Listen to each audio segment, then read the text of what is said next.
Hello everyone, welcome to my channel. My name is Joseph Benson, and if today is your first time here, make sure you subscribe to this channel and click on that bell notification icon, so if you have a new video about the Benson B1 Ultralight helicopter, you will be notified. Please make sure you like this video, because if you like this video, you are telling YouTube algorithm that this video is very important, and they will show this video to as many people as possible in search of this particular video, and it could be of help to them as well. In today's video, I will be showing you my ultralight helicopter swash plate design, and please do not mind me. I'm using the Autodesk AutoCAD 2020. I'm an architect anyway, so this is a software that I really found it very handy, and I can be able to use this software to design whatever I want to design at any particular time. So I thought I should share this little knowledge I have about this swash plate. I've been looking for a better way to get a good swash plate design on the internet. I've done a lot of research when I started constructing my Benson B1 Ultralight helicopter some years back, a year ago, and to be honest with you, I searched lots of videos in the internet. I couldn't find any video very helpful about constructing a swash plate, and I decided to make it a goal for myself that one day I'm going to create a video showing people step by step how I was be able to construct and design my own home-built swash plate. So if you don't what I need you to do, I'll explain about how this plant work, what the swash plate is all about, and you can be able to construct, and you can modify it if you want. You can modify, and correction is really allowed. So if you see where I made a mistake, you can also let me know in the comment section below, because I say two good heads are better than one. So without further ado, let me show you the swash plate. This is the simple type swash plate, and you can see this is the ball bearing, and this is the main swash plate body. It's kind of cycle, all right, and we'll kind of cut the cycle and install larger bearing inside, and you can see the size of this is 15 centimeter, okay, which is the diameter of it is 15 centimeter, and this is the lower swash plate top view of the lower swash plate. You can see the possible thickness of the swash plate body, but you can use anything less than that. It could still work. It could be aluminum or metal, anyhow you want to do it. It's very okay. It's okay by you. So you can see we have the spherical ball bearing installed here. This is now the upper swash plate. Pardon me please, this is the upper swash plate. This is my design, this is my design, and it's, you can tell me what you feel about this design, please, in the comment section below. I will be glad to share more knowledge with anyone here. This is now the upper swash plate top view. This is the lower swash plate top view. I decided to do this design to explain to you guys. We're having a spherical ball bearing in here, and this is the main swash plate's body, and it's 10 mm thick plate, and it's also 15 centimeter. And that led me to the second part of the view, which is a side view of complete swash plate. Now we're having the upper swash plate and the lower swash plate with the shaft housing, and you can see the upper swash plate is 10 mm thick, and the same thing to lower swash plate. And we're having a spherical ball bearing, and we have the upper swash plate body, we have the lower swash plate body, and we have the ball bearing. So this particular upper swash plate with the shaft housing, it is inside the ball bearing housing the lower swash plate. So the upper swash plate and the housing shaft will turn with the blade. The lower swash plate will be fixed. It won't move at all, okay? And what causes the tilt, the movement of, in fact, let me tell you something about the helicopter aerodynamics, okay? The movement of helicopter aerodynamics is from the blade. Is the blade that causes the front, side, right and left movement, okay? And what makes this possible is this spherical ball bearing here.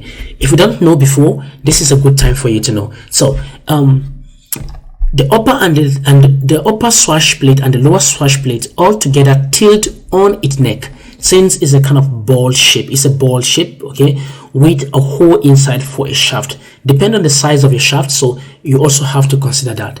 The bow, the spherical ball bearing bow, you have to determine that by the size of your shaft from the engine, or the kind of shaft you want to use from the transmission system.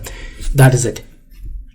So this spherical ball bearing, it will really help you it is the one that help that create the input.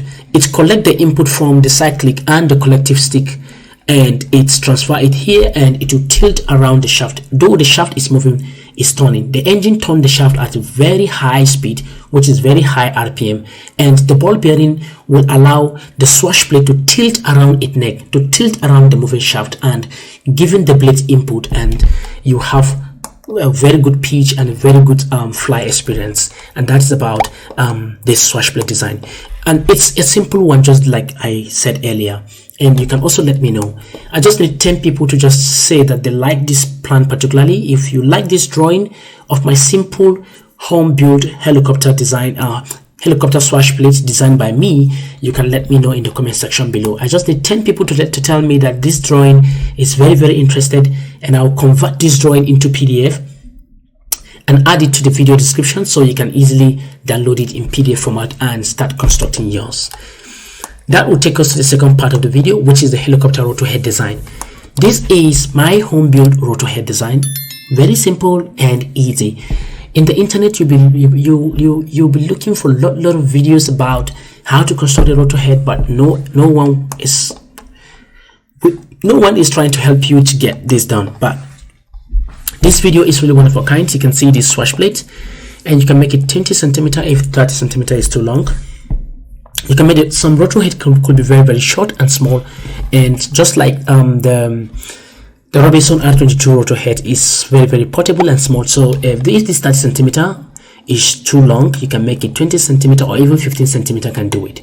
So this is a side view of the rotor head, and this is the top view of the rotor head, and you can see it's 10 mm thick plates. It could be aluminum or metal, it's based on you. Blade pitch stop, and this is a kind of stopper, and that's it. So it doesn't matter. You can see the width of this rotor head is 8 centimeter. So I hope this really explained this particular part of the helicopter rotor heads. So let's move to the next stage. All this drawing, do not mind me, I use Autodesk AutoCAD 2020. I'm an architect, I said it earlier, so I don't have any good source of software to show, to design what I have in mind, and thank God that I can be able to construct this on my own and design this for you guys. So that is it. So you can see this is now the helicopter blade arm detail drawing. I call it blade arm, some people call it blade main rotor blade grips. It is the part that holds the main rotor blades firmly, and the engine can turn and the rotor can turn the rotor very, very well. So you can see the detailed drawing about it. 25 mm rods, it could be anything, it could be pipe, whatever, but make sure it's very, very thick, and you can see the size of it is 15 centimeter, and from here to the tip of the rotor grip is 20 centimeter. Very easy. So you're gonna weld this. Those are ball bearings, those are normal bearings, and so that we can have a rotation, so that this, because here will be connected to the rotor head itself, and this can be moved, but the bearing, this rotor grip here, the main rotor blade grip, can move around the bearing, because we're going to weld these two plates to this bearing, making it to rotate. It can move around the bearing, since this end here is is connected to the rotor head, and it cannot move. So you're going to weld part of the bearing, the lower bearing, to this rod particularly, or a thick pipe, okay, since this will be connected to the rotor head. 4 bearing in line. And if you have a better thing, I still have a kind of experience about this, and if you don't want to use a bearing, you can use a bolt, so that it could easily rotate around the bolt neck, bolt and not something like that. That's good. So this is side view, open details, and this is now the top view of what I'm trying to explain. I said earlier, again, this drawing is done by me, and it could not be more professional than this, but the little knowledge I have about this, I think we should share it and help each other in the field of constructing ultralight helicopter. So that is the blade arms, the top view. So you can see the side view is here, and you can use it as one. Also, you can cover the side with metal and install everything step by step. All right, so that is it. So this is now the front and rear view of the blade grips. You can see that 4 welded bearings in the pitch control rod is also here. You can see it's 25 mm rods and so much more. It couldn't be rod. If you feel as if the rod will be so thick, I would suggest you use a thick pipe for this, and it will substitute it very fine. And that will take us to the next part of the drawing, which is the blade arm with rotor head complete. Well, this is it again. This is the main rotor metal blades, the pitch control rod, and this is the rotor heads. You can see the shaft from engine. These are shafts, and these are bolt and nuts that are ready to go in to hold these rotor grips, which is blade arm with the blade together installed. And these are pitch control. This pitch control take input from the swash plates, and swash plate take input from the collective and the cyclic stick control mechanisms or sticks. So that is what you need to know. So this is a top view, and I just try to explain this in a drawing so you can be able to know how to start working on your own rotor head. Okay, so this is now the side view, blade arm with rotor head complete design. This is side view, and now that's something you need to know. You don't need this blade pitch stopper. Okay, stop, we don't need it at all. But at times it's very important. That's what I want to explain, because the blade pitch stopper is very good, so that the rotor will not over pitch. Okay, it will not over pitch. All right, so it's very important at times. But if you see it's not that much important for you, you can also skip this out. You can omit it. You can see knot holes and the shaft from engine, which is this one here. You can cut it off to level up with the rotor head, and the blade grips. You can see the pitch control rod. You can see the blade pitch stopper and the knot holes.